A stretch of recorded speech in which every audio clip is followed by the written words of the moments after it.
give me any resources that anyone has.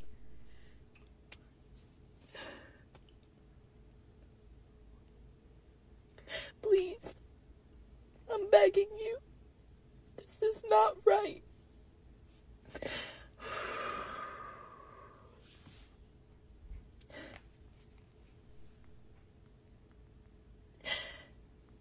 How am I supposed to explain to my 3-year-old that her dad might have to leave and she may never see him again?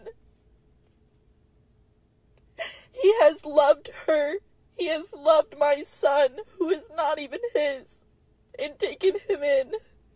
Let me tell you a little secret, okay? When there is a problem in America, and that problem does not affect white people, especially white women, nobody cares. If white women are not affected, nobody cares. But as soon as white people are affected, the media freaks out. He has provided for her. I can't explain to you guys how urgent this is. And I don't know who needs to hear this. I know I need prayers for him, and for me, and for my daughter, and for his mom. But more importantly, there's gotta be someone who can help. Because this is not fair at all. This is so unfair. And he doesn't deserve it.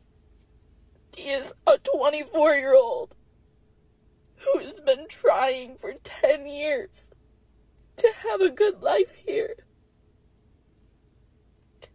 I just ask you guys to please pray.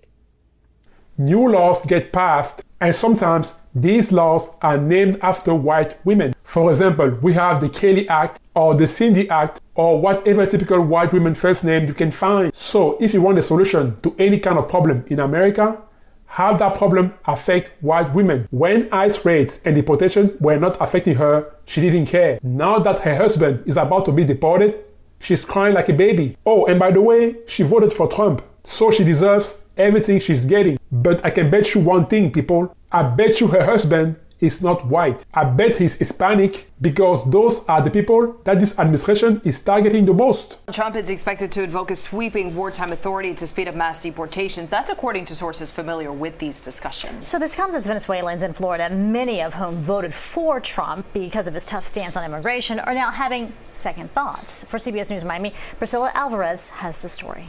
Ay, sí, el cafecito. For Carol Duran Perez, the routines of daily life have been thrown into chaos. She's a Venezuelan immigrant, now terrified of being deported. Are you afraid of your son walking to school? Sí. Yes, truly, yes. What are you afraid of? That they'll pick him up and he won't have time to call me. Also that it might happen when I'm not with him or he's not with me. That is the worst fear I have. Somebody once said the following, okay? When someone tells you who they are, believe them. I don't understand Latinos who voted for Trump. ICE is mostly targeting Hispanics and Asians. I've never, ever heard of an ICE raid at a place where there are mostly white people. Have you? I don't. Every time I watch videos of people being arrested and deported, I don't recall ever seeing a white person in handcuffs or in chains. It's always people of color. Like so many other Venezuelans, she cheered when Donald Trump was elected because of his tough approach to policies, such as his promise to crack down on a violent Venezuelan criminal organization. We will expel every single illegal alien, gang member, and migrant criminal operating on American soil and remove the savage gang Tren de Aragua from the United States. You supported Donald Trump, even though you couldn't vote for him. Sí, sí, yo creo que... Yes. I believe there is a large community of Venezuelans who did. What she didn't expect is for those policies to throw her life in limbo and stoke fear in her community. Carol is one of hundreds of thousands of Venezuelan immigrants who were granted temporary protected status, or TPS, under the Biden administration. President Trump wiped that away for all Venezuelans. When they said the TPS is going to be revoked, were you surprised? Sí, totalmente. Yes, totally.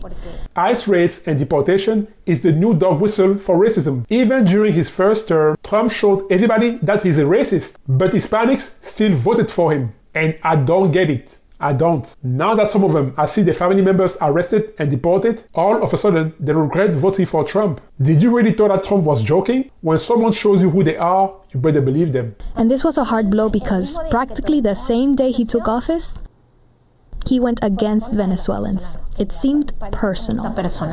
Carol's not alone. This slice of Florida is affectionately called Dorazuela. Doral, a Miami suburb best known for its Trump golf resort, is home to 27,000 Venezuelan immigrants, more than any other city in the U.S. President Donald Trump handedly won Doral in 2024, a place where 40% of its population has Venezuelan roots. And it's restaurants like these that have become staples of the community, also where they've protested his actions to revoke TPS. Is a gathering place for Venezuelans. The restaurant is losing business. People are afraid to leave their homes. Immigration attorney Rosana Guillen says her phone hasn't stopped ringing since the decision to revoke deportation protections. Back in February, when ICE started deporting people in mass, Tom Homan, the border czar, was screaming all over the news that they were only arresting the worst of the worst of illegal immigrants. He also claimed that they were only arresting dangerous criminals. Now, they are going after regular hard-working immigrants who haven't even committed a crime. It's a numbers game, people. It is a numbers game. ICE agents have to hit a target number in arrest. I think it's 3,000 people per day. Well, if that's the plan, there are only so many dangerous illegal aliens to arrest. And when ICE runs out of dangerous criminals to arrest, guess what they will do? They will go after regular and hardworking immigrants. And there's actually people sobbing on the other line, crying and scared for the family members. She says it's a mistake for the Trump administration to group all Venezuelans together with the criminal gangs. We have doctors, engineers, baseball players, musicians. We have a beautiful community. They came here legally. They pay taxes. They contribute to our economy. Local officials have warned that the Doral economy could grind to a halt if Venezuelans lose their ability to work legally. Without that community, I think Doral will cease to be what it is. We're going to turn into a city that is going to lose a lot of its residents. A group of Venezuelans is suing the Trump administration for revoking TPS, arguing the decision was, quote, illegal for multiple reasons. For Carol, time is running out. What are you most afraid of for you and your son? De ser deportado. Of being deported, that they separate me from my son. But do you know, guys, what I found really funny? An illegal immigrant from Lebanon, founder and owner of Trump Burger, has been arrested by ICE and will soon be deported. He thought that he was safe because Trump loves burgers so much. I guess he was wrong. Well, the owner of a Donald Trump-themed hamburger restaurant chain in Texas is facing deportation after immigration authorities detained him as part of ICE raids. Roland Biani, a 28-year-old from Lebanon, overstayed his visa after entering the U.S. back in 2019. Brad, thanks for joining us. When the Trump administration is deporting even the manager of Trump Burgers, well, you know they're serious about illegal immigration, don't you? Yeah, I mean, I guess I don't know what this guy thought mass deportation meant, but he seems to have miscalculated quite significantly. When Trump said he was going to deport people without documents, he meant all of them. He didn't just mean some of them. At least that's his stated goal, and it's been his stated goal. I mean, this story is comical, and it shows that Trump is not playing favorites. He really is enforcing the law the way that he promised to, and no amount of delicious beef will get you out of trouble with ICE, it seems. You know, I sometimes ask myself what Trump's next distraction will be. He's a master at creating distractions. Remember, he had a reality TV show. I think it was called The Apprentice. He wants all of us, you and me, to forget about the Epstein files. He also wants us to forget about high grocery prices and how he's unable to keep most of his campaign promises.